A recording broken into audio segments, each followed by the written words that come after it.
Bonjour à toutes et à tous. Aujourd'hui, on se retrouve pour une nouvelle vidéo où nous allons présenter un cours concernant les travaux faits d'exercice, les comptes de régularisation des charges et de produits.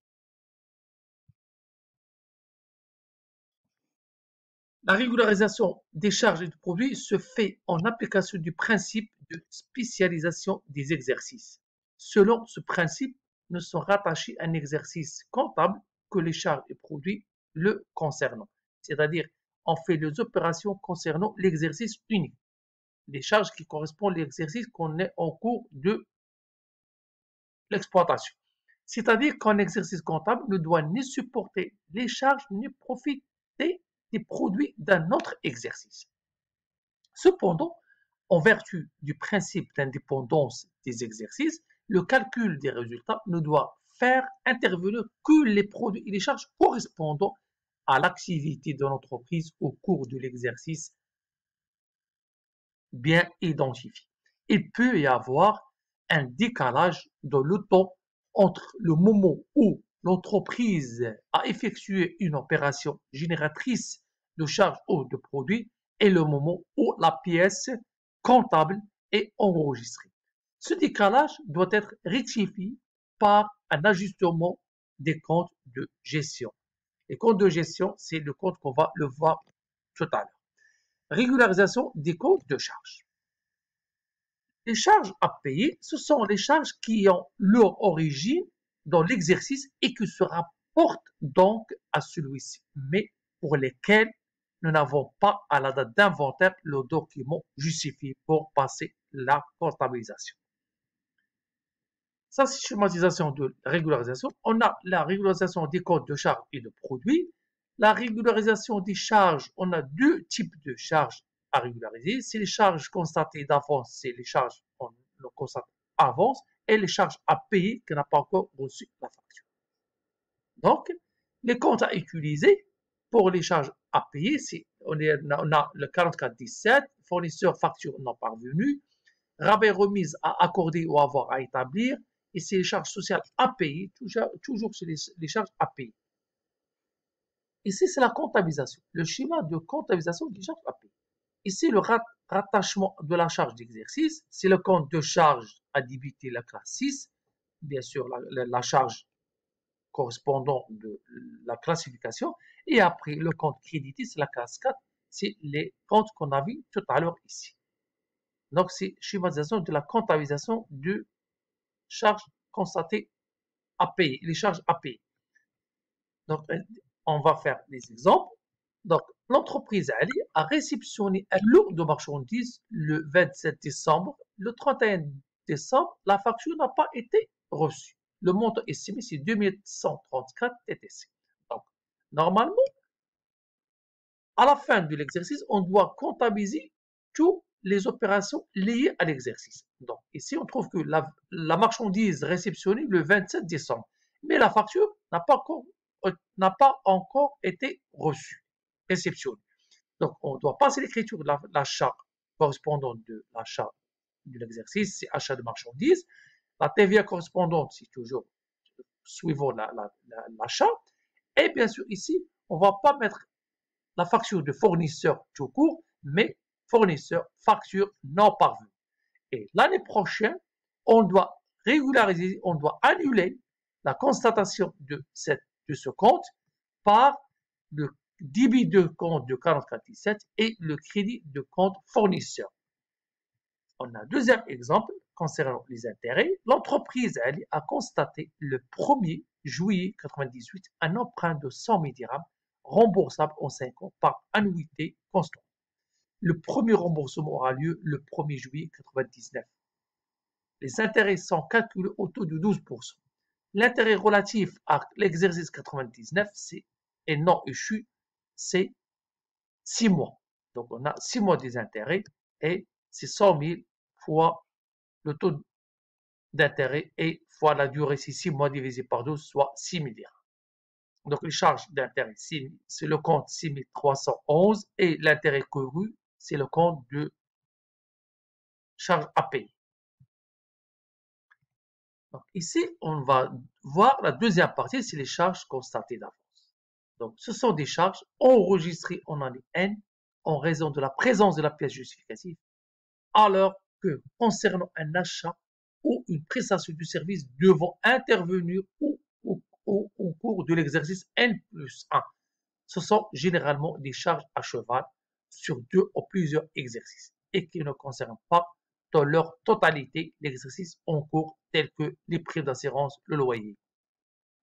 Donc, les charges constatées d'avance, c'est comme un loyer. On paye le loyer le 1er octobre chaque année, le 1er octobre l'année N, il finit jusqu'à le 30 septembre l'année N+1. Mais les charges constatées d'avance qu'on doit le réintégrer, c'est les charges de 9 mois de l'exercice prochain qu'on doit l'enlever. C'est ça ce qu'on va voir. Comptabilisation des charges constatées d'avance, c'est le schéma. Les charges constatées d'avance, c'est le compte de l'actif. On débite le compte de l'actif, c'est la classe 3, 34,91 charges constatées d'avance, et par le crédit de la classe 7, parce que on crédite la classe 7, on a déjà passé une écriture de charge totale de la facture initiale de la prime d'assurance. Et ici, on doit le réintégrer, on doit enlever la partie correspondante de la charge constatée d'avance de l'exercice N+1. Ici, on va faire des exemples. L'entreprise a payé la prime d'assurance annuelle le 1er juin 98, 12 000 dirhams hors taxe. Le montant de la prime payée d'avance, c'est 12 000, c'est fois 5 mois l'année prochaine. Parce que juin jusqu'à le mois de décembre, ça fait 7 mois. Le reste de l'année prochaine, c'est 5 mois. On doit enlever les 5 mois de l'année N+1 et c'est les charges constatées d'avance, c'est 5 000 dirhams. Et la prime d'assurance, si on crédite le compte de charge de 5 000 dirhams. Le contrat d'entretien de locaux a été payé le 1er septembre 1998. Il couvre la période du 1er septembre 1998 et le 28 février 1999, montant de 9 000 dirhams.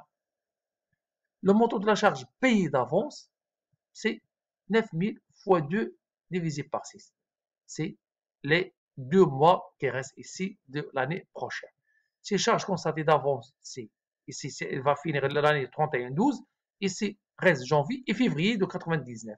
Donc, on a enlevé 2 mois de charges constatées d'avance de 9 000 dirhams, soit 3 000 dirhams, et l'entretien réparation, c'est 3 000.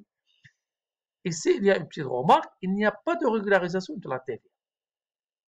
Parce que la TVA, c'est déjà calculé la première écriture. Donc, la régularisation de la TVA, on ne le fait pas parce qu'elle correspond à l'exercice. Au 1er janvier de l'exercice suivant, il convient de solder les comptes d'attente. Cela se fera par des écritures de contrepassation qu'on a déjà, je vais vous expliquer tout à l'heure. Ici, on a vu tout à l'heure les comptes de charges à régulariser ici. On a maintenant régularisation des comptes de produits. Les produits à recevoir, on a les produits à recevoir, les produits, la même chose, les produits à recevoir et les produits constatés d'avance. Les produits à recevoir, la comptabilisation des produits à recevoir, ici, on a le compte de l'actif circulant, la classe 3, on débite la classe 3 avec le crédit de la classe 7. Ici, ce sont des produits qui ont leur origine dans l'exercice et qui se rapportent à celui-ci, mais pour lesquels nous n'avons pas à l'inventaire des pièces justificatives. L'événement générateur du produit concerne l'exercice N, mais ce dernier ne sera enregistré qu'en N+1. Les écritures pour produits à recevoir découlent du principe de spécialisation des exercices. Les comptes concernant les produits à recevoir, c'est celle-là. Maintenant, le deuxième point, c'est les produits constatés d'avance. Donc, les produits constatés d'avance, il s'agit de produits qui ont été enregistrés en raison de la présence de la pièce justificative, mais qui ne se rapportent pas à l'exercice. Donc, on a reçu la facture, mais la prestation n'a pas encore été faite. C'est le produit non encore livré aux prestations du service non encore exécutées totalement. Il convient donc de retrancher des produits de l'exercice la partie ou la totalité du produit qui concerne l'exercice suivant, ce qu'on n'a pas de produit constaté d'avance. C'est la comptabilisation. Ici, le produit constaté d'avance, on débite la classe 7 par le crédit de la charge constatée d'avance, c'est le crédit de la classe 4, 44,91. Ici, on va faire des exemples pour bien assimiler ce qu'on a vu tout à l'heure. Le 27 décembre, l'entreprise a vendu 5400 dirhams de marchandises. Le 31 décembre, la facture n'a toujours pas été établie. Le problème ici, la vente a été bien réalisée, mais la facture n'a pas encore été établie. Donc, l'écriture qu'on doit passer, la vente, c'est 5400. La TVA facturée, 6004, c'est avec un total de clients, c'est pas, on ne crédite pas le compte de client, mais le compte facture à établir. Et l'année prochaine, bien sûr, on va solder ce compte. Deuxième écriture, le fournisseur 5000 doit accorder une remise, une restitution égale 2% du montant total des achats hors taxe de l'exercice 245 000. Le 31 décembre, la facture d'avoir correspondante n'a pas été reçue. Le montant de ressources, c'est 245 000 fois 0,02, soit 4 900. Donc, rabais, remise, ressources obtenues, c'est 4 900. La TVA correspondante, c'est 911. Et ici, la facture, le fournisseur, rabais, remise à obtenir. Le 34,17. Ici, c'est la classe de charge correspondant à la facture. Et la troisième exemple, c'est 31 décembre 1998, l'entreprise Samir a facturé une vente de marchandises qu'il n'a pas encore livré 4005. Ici, la vente produit constatée d'avance c'est 4005 et on débite le code de 7111, le vente de marchandises c'est 4005. Au début de l'exercice suivant, les 6 écritures sont annulées par contrepassation. N'hésitez pas à vous abonner à ma chaîne pour m'encourager de faire plus et de vous donner plus de cours correspondant à la comptabilité et prochainement, on va entamer le contrôle de gestion. Merci.